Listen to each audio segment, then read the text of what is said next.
जब भी बच्चे सीयूईटी का फॉर्म फिल करते हैं तो बहुत सारे बच्चे ये गलतियां कर देते हैं कि वो टेस्ट पेपर का सिलेक्शन ध्यान से नहीं करते हैं और जो मन में आया वही टेस्ट पेपर भर दिया। और उसके बाद जब आप सिलेक्शन के लिए जाते हैं या कहें तो काउंसलिंग के लिए जाते हैं तो बहुत सारी यूनिवर्सिटी ऐसी होती है जो आपकी छूट जाती है, या फिर उस समय आपने एक यूनिवर्सिटी को टारगेट किया है एग्जाम देने से पहले, और लास्ट में अगर आपको उस यूनिवर्सिटी में एडमिशन नहीं मिलता है तो जो अदर यूनिवर्सिटी का आपका ऑप्शन है वो छूटने लगता है।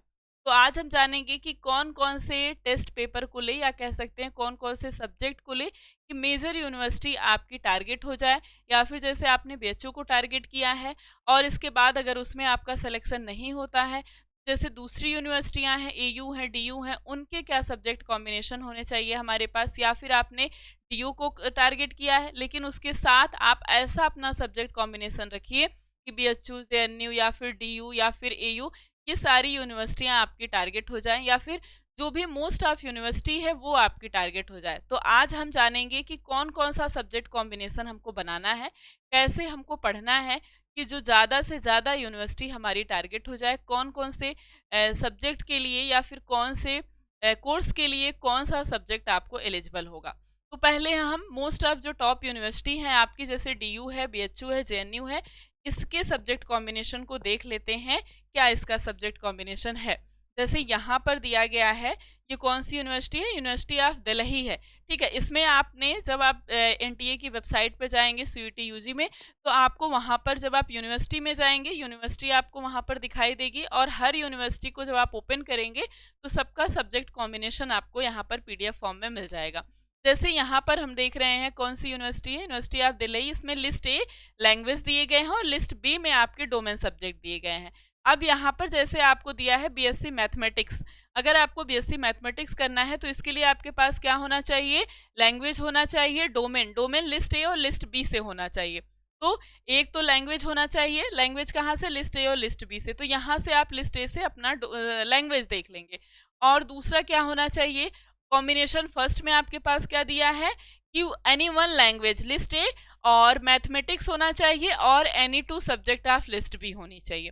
ठीक है, मतलब दो डोमेन हो गया आपका, और ये कि तीन डोमेन हो गया, एक मैथ हो गया, मान लीजिए फिजिक्स और केमिस्ट्री आपके पास है तो तीन डोमेन हो गया, और एक लैंग्वेज हो गया, तो भी आप अप्लाई कर सकते हैं। दूसरे कॉम्बिनेशन में आपको क्या दिया है, any two language of list A, mathematics और any one subject of list B, मतलब एक यहाँ डोमेन हो गया, एक मैथमेटिक्स आपका डोमेन हो गया और दो लैंग्वेज हो गया, मतलब दो लैंग्वेज और दो डोमेन सब्जेक्ट हो गए। ऐसे अगर आप माइक्रोबायोलॉजी देखें तो वहां पर आपको क्या दिया है, फिजिक्स, केमिस्ट्री, बायो होना चाहिए और एनी वन लैंग्वेज होना चाहिए। ठीक है, फिजिक्स में अगर बीएससी ऑनर्स फिजिक्स करना है आपको तो यहाँ पर फिजिक्स, केमिस्ट्री और मैथमेटिक्स, मतलब पीसीएम होना चाहिए और क्या होना चाहिए, एक लैंग्वेज होना चाहिए आपकी लिस्ट से। ठीक है, इसी स्कोर पे आपका क्या बनेगा, कट ऑफ बनेगा, इसी का आपका स्कोर कार्ड बनेगा। ठीक है, तो इसी तरह से जितने भी सब्जेक्ट, जैसे स्टेटिक्स दिया है आपके पास, जूलॉजी है तो जूलॉजी के लिए भी एक डोमेन होना, एक लैंग्वेज होना चाहिए, और फिजिक्स, केमिस्ट्री, बायो या फिर बायो टेक्नोलॉजी हो, बायोकेमिस्ट्री हो आपके पास 12th में, तो आप अपीयर कर सकते हैं इसका एग्जाम अगर आपको देना होगा।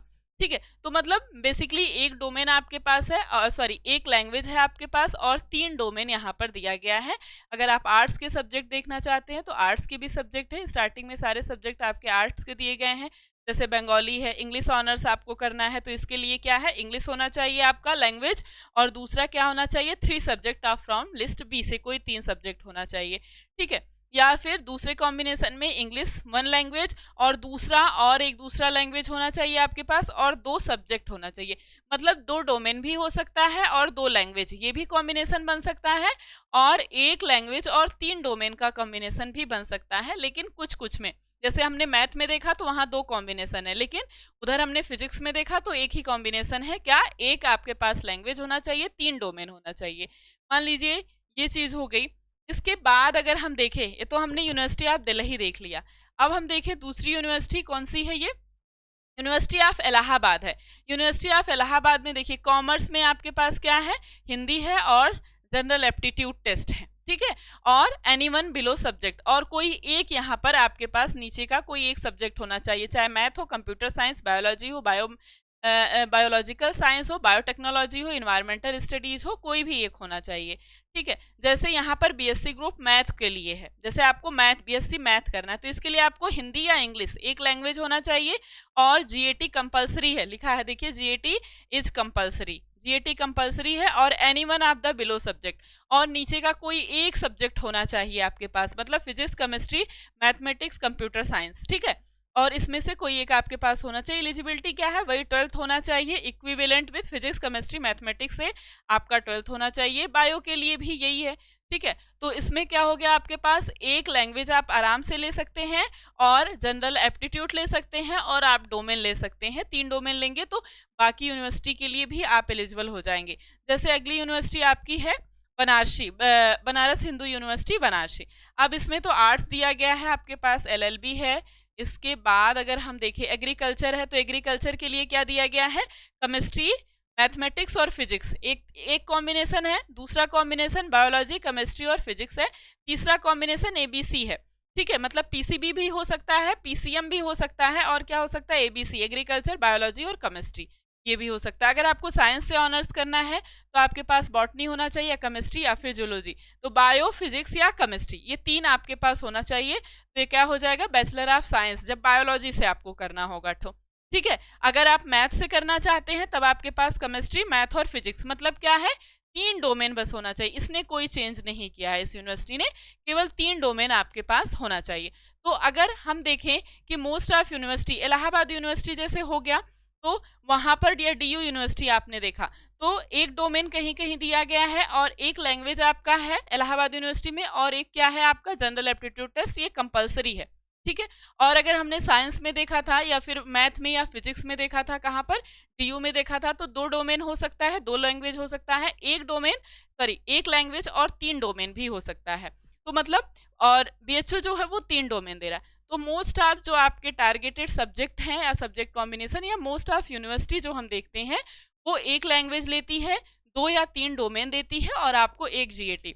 तो अगर आप एक लैंग्वेज लेते हैं, और क्या लेते हैं, 3 डोमेन लेते हैं, 3 डोमेन लेते हैं, और क्या लेते हैं, जीएटी लेते हैं।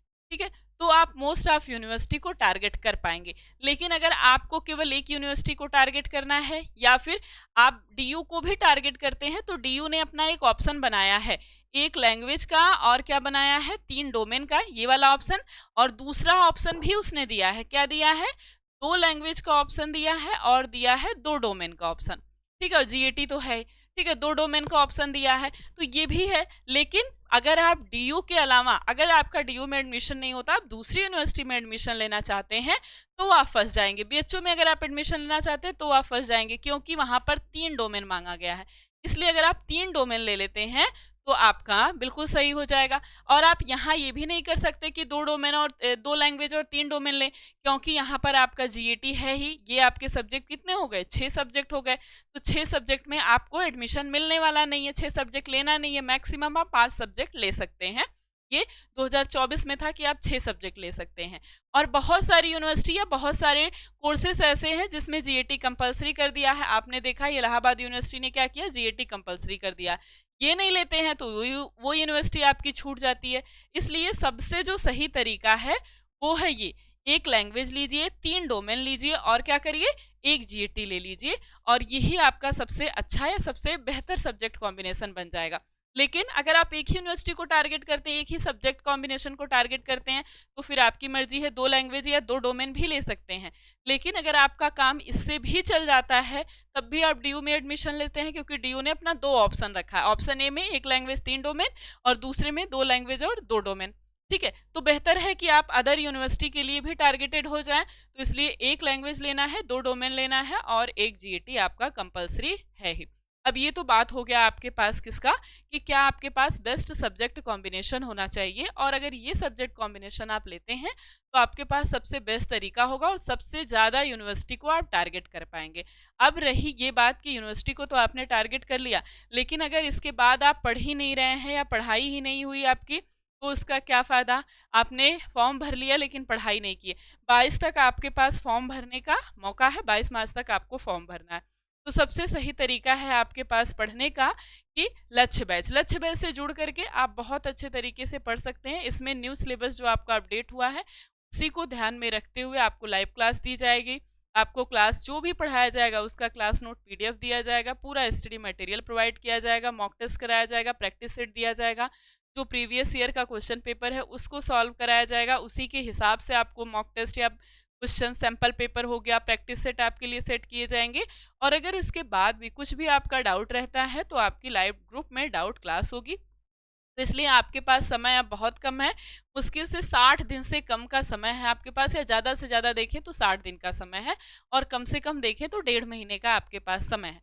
तो इसलिए बहुत अच्छे तरीके से ध्यान से अपनी पढ़ाई को टारगेट करिए, क्या पढ़ना है, कैसे पढ़ना है, इस पर ज़्यादा फोकस ना करते हुए जो भी आपको मटेरियल दिया जाता है उसको अच्छे से पढ़ते रहिए। और जब आप अच्छे से पढ़ेंगे तो जाहिर है जितने भी मोस्ट ऑफ टॉप यूनिवर्सिटी हैं उसमें आप एडमिशन ले पाएंगे, उसमें आपका सिलेक्शन होगा, या जो भी आप यूनिवर्सिटी या जो भी सब्जेक्ट को आप टारगेट कर रहे हैं, जिस भी कोर्स को टारगेट कर रहे हैं उसमें आपका एडमिशन होगा।